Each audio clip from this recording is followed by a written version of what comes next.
Ténor sort aujourd'hui. Tout à l'heure, on évoquait l'ouverture du marché de Noël de Strasbourg. Je reviens aux préparatifs des fêtes maintenant avec un autre événement magnifique, les illuminations merveilleuses du Jardin des Plantes à Paris depuis quelques jours. Fatima Medouni et William Villemain y sont allés. La nuit vient de tomber sur le Jardin des Plantes. Comme par magie, un des tableaux représentant le littoral tropical s'illumine. Entourés par des flamants roses, crabes et écrevisses sortent de leur torpeur. Je retrouve les choses de la vie réelle, mais comme si c'était dans un rêve, tout illuminé, je trouve ça vraiment super joli, quoi. C'est apaisant. Ouais, beaucoup de quiétude, voilà, la musique, les lumières, c'est très doux. Cette plongée dans le monde des océans invite à la découverte de formes de vie à la fois surprenantes et fascinantes. Elle est belle. Une centaine de sculptures pouvant atteindre jusqu'à 10 mètres de haut jalonnent ce parcours nocturne. La tortue, c'est vraiment réaliste, ça fait vraiment voyager dans les pays chauds, en ce grand froid, surtout actuellement, quoi. Je trouve que c'est magnifique et que c'est très bien réussi. En tissu, montées sur une ossature métallique et bardée de LED, elles ont été conçues à la demande du muséum par une entreprise chinoise spécialiste des lanternes. Beaucoup de travail, beaucoup de manipulations délicates, tous ces jeux de lumière, c'est fantastique. Le but de cette exposition n'est pas seulement de faire rêver, elle permet de sensibiliser à la protection des océans. On se rend vraiment compte que l'océan n'est pas forcément en très très bonne santé, qu'il a besoin de nous, qu'on doit s'en occuper, qu'on doit apprendre à le connaître et donc à le regarder avec cet émerveillement d'enfant. Moi je viens de Guadeloupe, c'est la réserve de Cousteau qui est chez nous et on voit les évolutions, la disparition de certaines espèces. Cette odyssée nocturne est également l'occasion de vivre des expériences insolites, comme ici la traversée d'un requin blanc de 30 mètres de long aux allures de voûtes célestes.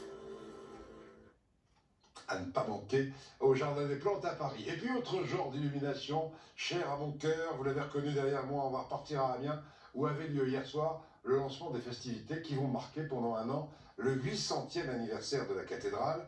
Elle est l'une des plus belles du monde, c'est certain, festivités autour d'un son et lumière exceptionnel. Et parmi les spectateurs pour le lancement, un certain Emmanuel Macron, Alison Tassin et Benjamin Ray. Vêtue de ses habits de lumière, on ne voit qu'elle. La cathédrale d'Amiens, sublimée par un spectacle en musique et en couleurs. Même les habitants qui la connaissent bien sont sans voix. C'est plein d'émotions. Je suis très émue en fait. C'était trop bien. Qu'est-ce que t'as aimé? J'ai aimé. La couleur, thème choisi pour faire revivre les décors sculptés sur la façade. Des détails qui étaient peints à l'époque de sa construction. C'est vraiment pas quelque chose qu'on a tous les jours. C'est vrai que les cathédrales, on les voit toutes blanches, tout ça, et de voir des couleurs dessus, c'est vrai que c'est... franchement, c'était vraiment très joli. La couleur a vraiment une histoire. Le bleu, le rouge qui revient au XIIIe siècle, au XIe siècle, etc. C'était vraiment magique. C'est une magie à part entière. La cathédrale vit une année exceptionnelle. Elle fête ses 800 ans. Un sablier, le temps qui passe.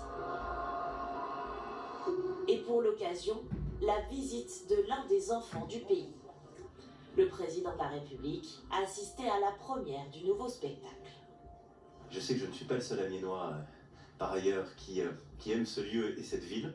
Et donc j'étais à la fois heureux, fier et ému de refouler ces endroits.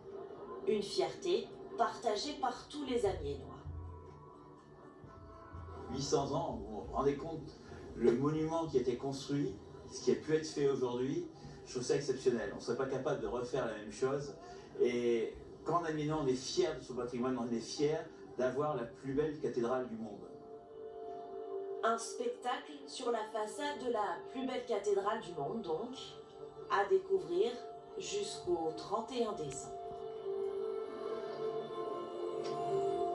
La plus belle, vous voyez que je suis pas le seul à vous le dire. J'en profite pour vous montrer un livre absolument sublime que j'ai à la main, édité par La Nuée Bleue. Il va sortir dans quelques jours, comme cet éditeur l'avait fait pour la cathédrale d'Amiens, un livre monument avec 600 illustrations consacrées à la cathédrale de Metz, qui fête aussi depuis hier soir ses 800 ans.